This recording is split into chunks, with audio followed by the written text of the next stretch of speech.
اعلیٰ حضرت پیر پاگاڑا کے صاحبزادے پیر سید عثمان شاہ راشدی کی وفد کے ہمراہ جماعت اہل سنت کے عالم مرکز خانقاہ عالیہ درگاہ برچوٹی شریف آمد۔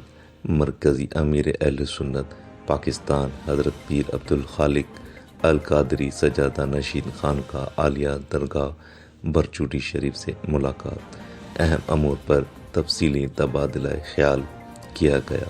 اس موقع پر صاحبزادہ میاں عبدالمطلب القادری بھی موجود تھے۔ مرکزی امیر اہل سنت کی جانب سے مہمانوں کی مان میں دعوت کا اہتمام بھی کیا گیا۔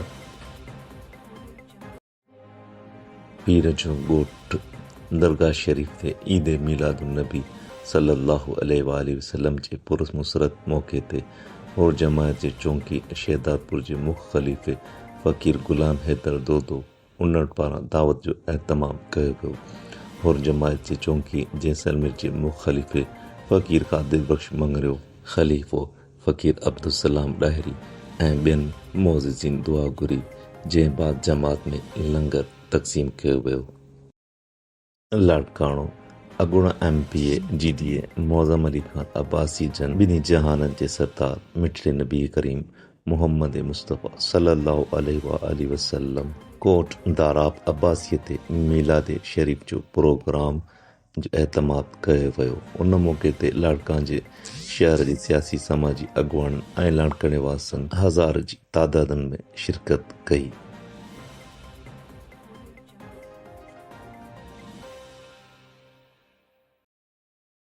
درگاہ شریف پیرجو ڳوٺ میں پیر سید صدر الدین شاہ راشدی جو پرائیویٹ سیکرٹری سرور راجڑ جی مفتی نور نبی سان ملاقات جنहिं وقت خلیفہ لال بخش احمدانی سان بھی ملاقات پن تھی۔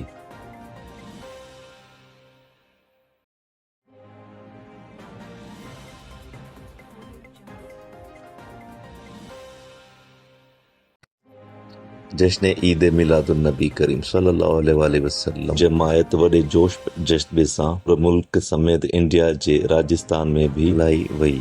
پیر سائیں پاگاڑا جے مکھ خلیفو انڈیا راجستھان فقیر محمد صالح کلر جی اڳواڻي میں ریلی کढी وئی۔ ریلی میں اٹھن ऐं ٹریڪٽرن کي بھی سنگاري ويو۔